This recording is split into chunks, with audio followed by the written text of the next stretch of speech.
Hi అండి, నమస్తే. Welcome back to my channel. ఈరోజు ఈ వీడియోలో పక్కా విలేజ్ స్టైల్ మునక్కాయ సాంబార్ ఎలా ప్రిపేర్ చేసుకోవాలో ఈ వీడియోలో అయితే చూద్దాము. దీనికి సాంబార్ ఆనియన్స్, మునక్కాడలు, అలాగే 2 టమాటాలు అయితే సన్నగా కట్ చేసి పెట్టుకున్నాను. అలాగే ఒక హాఫ్ కప్ కందిబ్యాళ్ళు అయితే కుక్కర్లో 1 నుంచి 2 విజిల్స్ ఉడికించుకున్నట్టయితే గనక సాంబార్ అయితే బాగుంటుంది. మరి ఎక్కువ కందిపప్పు ఉడికినట్టయితే కనుక సాంబార్ అయితే అస్సలు బాగుండదు, కొంచెం గంజి గంజిలాగా ఉంటుంది. సో కుక్కర్ విజిల్ వచ్చేలోపు మనము ఈ సాంబార్కు చింతపండు గుజ్జు అయితే రెడీ చేసుకుందాము. నేనైతే 3 లేదా 4 సరిపడా క్వాంటిటీ బ్యాళ్ళు అలాగే మునక్కాడలు అయితే తీసుకున్నాము. మీరైతే మీ అవసరం, మీకు ఎంత క్వాంటిటీలో సాంబార్ అవసరం ఉందో దాన్ని బట్టి కందిబ్యాళ్ళు అయితే మీరు యాడ్ చేసుకోవాల్సి వస్తుంది. అలాగే వెజిటేబుల్తో పాటు చూస్తున్నారు కదా, కందిబ్యాళ్ళు అయితే మీడియంగా అయితే ఉడికినాయి. చాలా మెత్తగా ఉడికినట్టయితే కనుక మనకి సాంబార్ అయితే బాగుండదు. సో ఇంకా లేట్ చేయకుండా స్టవ్ మీద ఒక కడాయి అయితే పెట్టుకొని మనము మునక్కాడలు కొంచెం ఆయిల్లో ఫ్రై చేసుకున్నట్టయితే కనుక సాంబార్ అయితే టేస్ట్గా ఉంటుంది. అలాగే సాంబార్కి పోపు కూడా అయితే పెట్టేసుకుందాము. స్టవ్ మీద ఒక కడాయి పెట్టుకొని 2 నుంచి 3 టేబుల్ స్పూన్ల ఆయిల్ అయితే యాడ్ చేసుకున్నాను.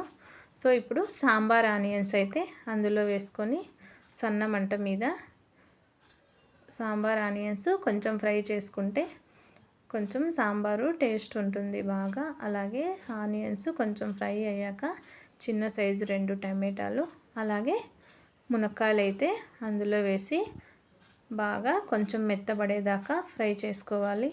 అలాగే 2 రెబ్బల కరివేపాకు కూడా నేను అందులో వేసి ఫ్రై చేసుకుంటూ ఉన్నాను. ఇంకా మనం సాంబార్కి పోపు అయితే పెట్టాం కాబట్టి ఇంకా ఒకేసారి పోపు అయితే ఇందులో వేసేస్తున్నాను అంతా. సో ఇప్పుడు సాంబార్కి సరిపడా 1/2 టేబుల్ స్పూన్ పసుపు, టేస్ట్కి సరిపడా సాల్టు, అలాగే 1 టేబుల్ స్పూన్ కారం, అలాగే 2 టేబుల్ స్పూన్ల సాంబార్ పౌడర్ అయితే తీసుకొని సన్న మంట మీద పచ్చివాసన పోయేదాకా ఫ్రై చేసుకోవాలి.